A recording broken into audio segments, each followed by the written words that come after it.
Hello friends, आज की इस वीडियो में सबसे पहले आज हम चर्चा करेंगे।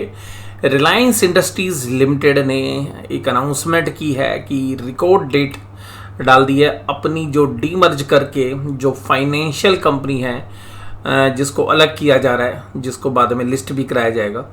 तो सबसे खास बात यह कि वो एक न्यूज़ काफ़ी पॉजिटिव न्यूज़ थी रिलायंस के लिए, और रिलायंस ने आज अपना 52 वीक हाई भी लगा दिया।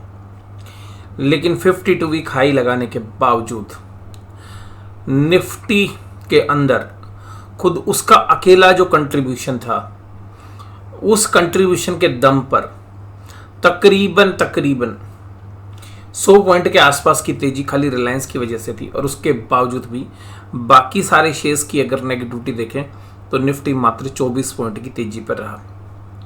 आज रिलायंस इंडस्ट्रीज लिमिटेड में वॉल्यूम भी जबरदस्त था, उसके साथ साथ प्राइस एक्शन तो देखिएगा इसलिए भी था कि भाई एक के बदले में एक शेयर भी मिलने वाला है, तो जनरली एक वैल्यू अनलॉकिंग हो रही है, तो वो यहाँ पे चलना लाजिमी था। और रिलायंस में देखिएगा इतनी बड़ी कंपनी है तो उसके जो सम ऑफ पार्ट्स हैं उसको वैल्यू कर पाना बहुत ही डिफ़िकल्ट टास्क है। तो मार्केट की फोर्सेस हैं वो डिटरमाइन करने की कोशिश करती हैं।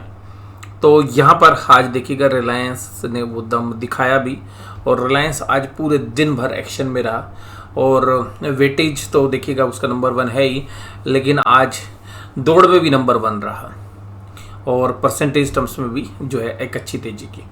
लेकिन इन सब के बावजूद बाजार जहाँ पर खुला था, यानी कि निफ्टी जहाँ पर खुला था 19,400 के ऊपर, वहाँ पर सस्टेन नहीं करा पाया अपने आप को, और दिन भर आपको एक सेलिंग देखने के लिए मिली। हालांकि जो सेलिंग थी वो आईटी स्टॉक्स के अंदर जो है थी, 2-3 दिन की रिलीफ के बाद आईटी स्टॉक्स आज कमज़ोर थे। उसके बाद बैंकों में अगर हम देखें तो मिला जुला असर था, बैंक जो है स्ट्रेंथ नहीं दिखा पा रहे हैं। और मुझे ये लगता है कि निफ्टी कहीं पर भी देखिएगा, अगर हम ओवरऑल ब्रॉडर व्यू रखें पब्लिक का, तो पब्लिक तो देखिएगा अभी बहुत तेज़ी में बैठी हुई है। पब्लिक को लगता है पता नहीं अभी क्या हो जाएगा, पता नहीं कहाँ चला जाएगा बाजार। और देखिएगा मुझे पर्सनली ऐसा लगता है कि जो ऑपरेटर्स हैं वो भी देखिएगा अपना जब माल बेचते हैं ना, बड़े स्मार्टली यहाँ पे माल बेचा जा रहा है। अगर आज मैं देखूँ तो बहुत दिनों के बाद ऐसा देखने के लिए मिला कि एचडीएफसी बैंक में डिलीवरी परसेंटेज 20% के आसपास था, यानी कि 20% के आसपास एचडीएफसी बैंक में डिलीवरी परसेंटेज। बाकी बैंकों के भी जो डिलीवरी परसेंटेज है वो अराउंड 40% के आसपास आ गए हैं। इसका मतलब है कि मोस्टली जो शेयर्स हैं वो ट्रेडिंग के लिए प्ले हो रहे हैं बजाय कि इन्वेस्टमेंट के।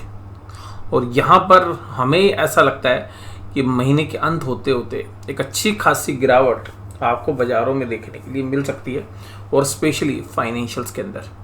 जहाँ तक रिजल्ट्स की बात करें तो अब रिजल्ट सीजन शुरू हो गया है, तो 1-2 दिन में आपको कुछ बड़ी कंपनीज़ के 2 दिनों बाद हम आपको जो है टीसीएस का रिजल्ट देखने के लिए मिलेगा, फेडरल बैंक का रिजल्ट आएगा। अभी आपकी बार जो बैंकों के रिजल्ट्स हैं उसमें एचडीएफसी बैंक शायद थोड़ा सा लेट रिजल्ट दे, तो वहाँ पर भी हमें ध्यान रखना पड़ेगा, क्योंकि एचडीएफसी लिमिटेड और एचडीएफसी बैंक दोनों का रिजल्ट एक साथ ही आएगा, तो इनकॉर्पोरेट करने में थोड़ा सा टाइम लगेगा सब्सिडरी कंपनीज़ का, तो हो सकता है कि थोड़ा सा रिजल्ट लेट हो जाए। अगर यहाँ पर अगर हम बात करें कि भाई निफ्टी ने जिस तरीके की परफॉर्मेंस दिखाई है उसके हिसाब से अगर हम बात करें तो यहाँ पर आज रिलायंस का, हालांकि मनी कंट्रोल के हिसाब से 121 पॉइंट का कंट्रीब्यूशन है, लेकिन जहाँ तक मैंने जिस एप्लीकेशन को यूज़ करता हूँ जो हमारी ब्रोकर की है, वहाँ के हिसाब से देखें तो तकरीबन 85 पॉइंट्स के आसपास का रिलायंस में कंट्रीब्यूशन था। लेकिन हम मनी कंट्रोल की बात को ही तरजीह देते हैं। 121 पॉइंट की तेज़ी जो है रिलायंस की वजह से हुई, और केवल निफ्टी 20 पॉइंट। तो इसका मतलब है कि जो बाकी 100 पॉइंट की भी तेज़ी थी वो बाकी निफ्टी की कंपनियाँ उन सब तेजियों को खा गई। तो वो ब्रॉडर मार्केट में भी नज़र आ रहा था, एडवांस डिक्लाइन में भी। एडवांस डिक्लाइन काफ़ी समय के बाद प्रारंभ से ही, मॉर्निंग से ही, सुबह देखिएगा बाजार खुले एक नई उम्मीद के साथ, क्योंकि हर रोज़ सेंचुरी मारने की आदत हो रखी है निफ्टी को, तो उसी उम्मीद के साथ खुला था निफ्टी। लेकिन वहीं से एक सेलिंग जो है शुरुआत हो गई।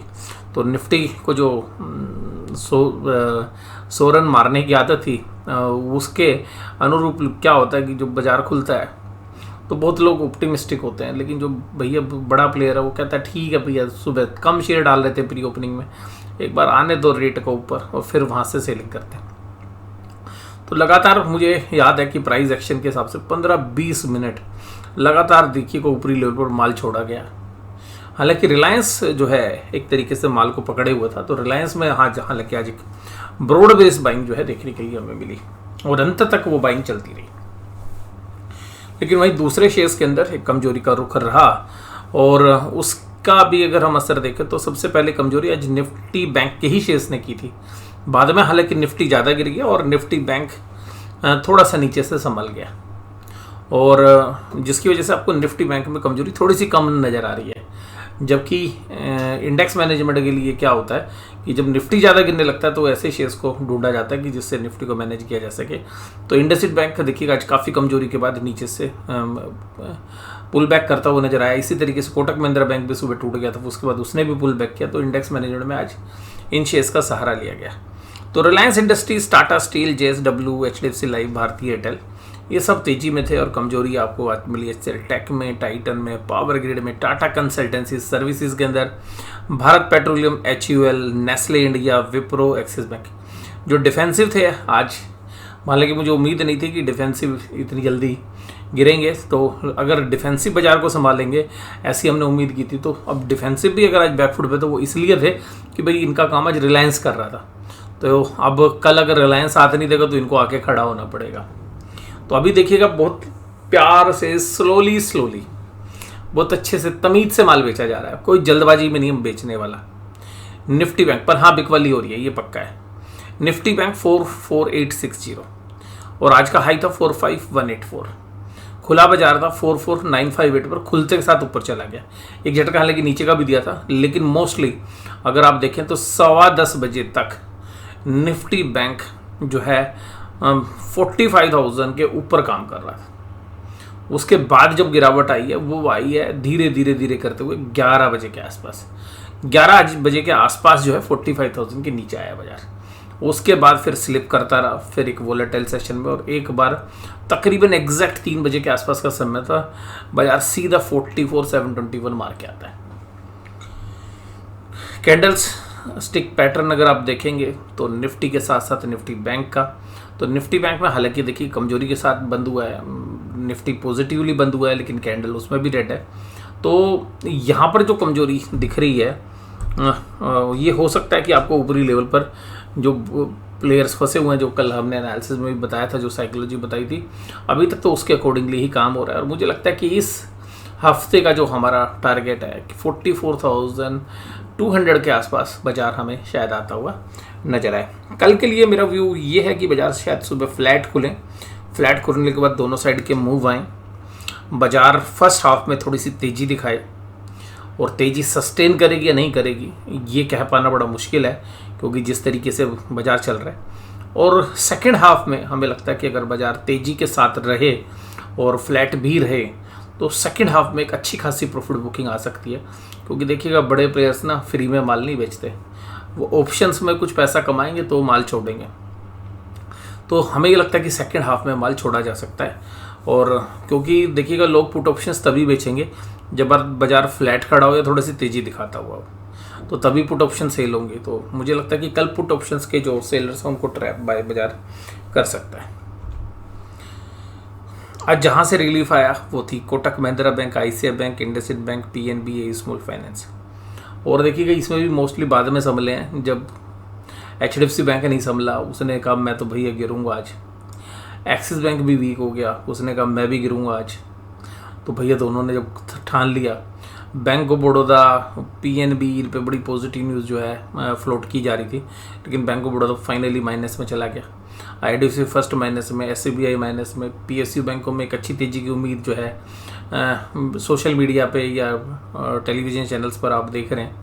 लेकिन उन सब के बावजूद थोड़ा सा आज वो मोमेंटम नहीं बना जितना मीडिया में जो है चर्चा हो रही है, और आज वहाँ वीकनेस थी। इंडसइंड बैंक का अगर आज आप लो देखेंगे तो 1345 का, तो कहाँ से रिकवर किया 1370। ये सब इंडेक्स मैनेजमेंट हो रहा था। कोटक महिंद्रा बैंक में भी 1845 का लो, 1870 का क्लोज। तो आप समझ सकते हैं कि बाजार किस तरीके से नीचे गया, फिर इंडेक्स को कैसे मैनेज किया गया। जबकि HDFC बैंक का लो था 1649, नहीं संभल पाया, 1657 पे क्लोज हुआ। SBI का लो था 590 रुपये, उसी के आसपास बंद हुआ। तो कुछ नहीं संभलने के लिए तैयार थे, पर बाजार में इनहेरेंट सेल ऑन राइज की मार्केट है। FIs ने आज 588 करोड़ खरीदा, DIs ने 288 करोड़ खरीदा। दोनों ने मिलाकर तकरीबन 900 करोड़ के आसपास का माल खरीद लिया, और लेकिन उसके बावजूद भी बाजार में स्ट्रेंथ नहीं है। ये बाइंग मुझे ज़्यादातर रिलायंस की तरफ जो है झुकती हुई नज़र आ रही है। Small cap mid cap shares में भी आज थोड़ी बिकवाली थी। इंडेक्स फ्यूचर्स में 320 करोड़ का सेल करके गए हैं, और जो बड़ा सरप्राइज़ है देखिएगा, ये जो फिगर्स आजकल आ रहे हैं ना इंडेक्स ऑप्शंस की सेलिंग है, ये सब जो है कुछ ऐसा बयां कर रहे हैं कि भाई कुछ बड़ा होने वाला है। मतलब ऐसा डेटा है, एक दिन 32,000 करोड़ खरीद रहे हैं, अगले दिन 26,000 करोड़ बेच रहे हैं, और एक दिन 12,000 करोड़ देखिएगा, यहाँ 12,000 करोड़ बेच रहे हैं, अगले दिन 12,000 खरीद रहे हैं, उसके अगले दिन 32,000 करोड़ खरीद रहे हैं, अगले दिन 26,000 करोड़ बेच रहे हैं। इसका मतलब है कि आने वाले समय में वोलेटिलिटी बढ़ने वाली है, वोलेटाइल होने वाले हैं बाजार, और इंडिया विक्स भी तेज़ी से आपको इंप्रूव होता हुआ नजर आएगा। इंडेक्स फ्यूचर्स में लगातार सेलिंग बनी हुई है, और 2 दिन के अंदर तकरीबन 3,500 करोड़ का माल बेच चुके हैं। पुट कॉल रेशियो अभी भी नीचे की तरफ है, जो कि ये बयां कर रही है कि न्यूट्रल है बाजार। बैंक निफ्टी में भी न्यूट्रल है, और देखिएगा निफ्टी की तो बाजार टूटने के बाद भी पुट कॉल रेशियो नहीं गिरी, और ये रीज़न था क्योंकि रिलायंस खड़ा हुआ था। डाउ जोन्स इंडस्ट्रियल एवरेज तकरीबन आधे % की तेजी के साथ काम कर रहा है। 78.5 के ऊपर ब्रेंट क्रूड चला गया। ब्रेंट क्रूड की हमने आपके साथ चर्चा की थी, हमें उम्मीद है कि शायद ये 80 रुपीज़ के आसपास तक जो है आपको ट्रेड करता हुआ नजर आए, और शायद इसी हफ्ते में जा सकता है। ऑप्शन चेन के डेटा में देखें तो कॉल राइटर्स ज़्यादा एक्टिव हैं, लेकिन फिर भी 19,400 की कॉल में आज अनवाइंडिंग हो गई, तो थोड़ा सा कॉल राइटर भी डरे हुए हैं। हालांकि 19,300 की पुट में भी अनवाइंडिंग हुई है, बट अगर कॉल राइटिंग देखें तो अगर अगले 3 स्ट्राइक प्राइस में देखें तो जो टोटल ओपन इंटरेस्ट है वो 5 लाख करोड़ से ऊपर है। लेकिन अगर नीचे की 3 पुट साइड में अगर आप देखें तो ये जो ओपन इंटरेस्ट है ये मात्र 3 लाख के आसपास है, तो आपको 3 लाख से थोड़ा सा ज़्यादा, 3.25 लाख, तो 5 लाख का कॉल साइड में ओपन इंटरेस्ट है, 3.25 लाख का पुट साइड में, तो ये भी थोड़ा सा संकेत दे रहे हैं कि भाई बाजार में रोकने वाले थोड़ा से एक्टिव हो रहे हैं। और बैंक निफ्टी 45,000 के ऊपर कॉल राइटर्स एक्टिव हैं, जहां पर बाजार बंद हुआ 44,800 के आसपास, तो ओपन इंटरेस्ट दोनों साइड बराबरी का है। तो बैंक निफ्टी में भी अनडिसाइसिव ओपन इंटरेस्ट है। तो यहाँ पर जो भी आज हमने चर्चा की वो एक सिलेक्टिव चर्चा थी। बाजार एक थके हुए से जो है महसूस हो रहे थे, और कुछ अगर चुनिंदा शेयर्स को देखें तो वहाँ पर थोड़ी सी आपको खरीदारी मिल रही थी, तो वैसे कुछ शेयर्स में बिकवाली भी नज़र आ रही थी। अगर हम पिछले क्वार्टर रिजल्ट्स को देखें, टोटल रिजल्ट्स को देखें, केमिकल स्टॉक्स लगातार बहुत कमज़ोर होते हुए नज़र आ रहे हैं। आज अगर हम देखें तो श्रीराम फाइबर्स, SRF, आर्थ इंडस्ट्रीज़ लगातार अपना 52 वीक लो लगा रहा है। बाकी केमिकल स्टॉक्स में भी जो है ऐसा लग रहा है कि ओवर कैपेसिटी तो नहीं हो गई है। प्राइस जो है फिनिश्ड गुड्स के जो प्राइस हैं जो केमिकल प्रोड्यूस कर रहे हैं वो थोड़े से सॉफ्ट हो गए हैं। तो ऐसा लग रहा है कि बाजार के प्राइस एक्शंस को देखते हुए कि केमिकल कंपनी शायद एक ख़राब रिजल्ट जो है पेश कर सकती हैं इस क्वार्टर में। वो प्राइस एक्शन देख के अभी ऐसा प्रतीत हो रहा है। इसके अलावा जो स्मॉल कैप मिड कैप में भी हमें ऐसा लग रहा है कि तकरीबन 60 से 70% कंपनियां जो है एक्सपेक्टेड रिजल्ट से ख़राब रिजल्ट जो है दे सकती हैं, और बाजार भी शायद वेट एंड वॉच की स्थिति में है। और रिजल्ट सीजन के अंदर कुछ चुनिंदा कंपनियां आपको 1 या 2 दिन में बड़ी कंपनियां आपको आगाज करती हुई नजर आएंगी कि किस तरीके के रिजल्ट आ रहे हैं, और उसके बाद पिक्चर ज़्यादा क्लियर होगी। और रिजल्ट से पहले बाजार का हाई लगाना और उसके बाद जब रिजल्ट आने वाले हो जाए बाजार का रुक जाना कहीं ना कहीं बाजार के ऊपर डाउट क्रिएट कर रहा है। बाजार मेरी नज़र में फंडामेंटल वैल्यूज़ पर मुझे ओवर वैल्यूड लग रहे हैं।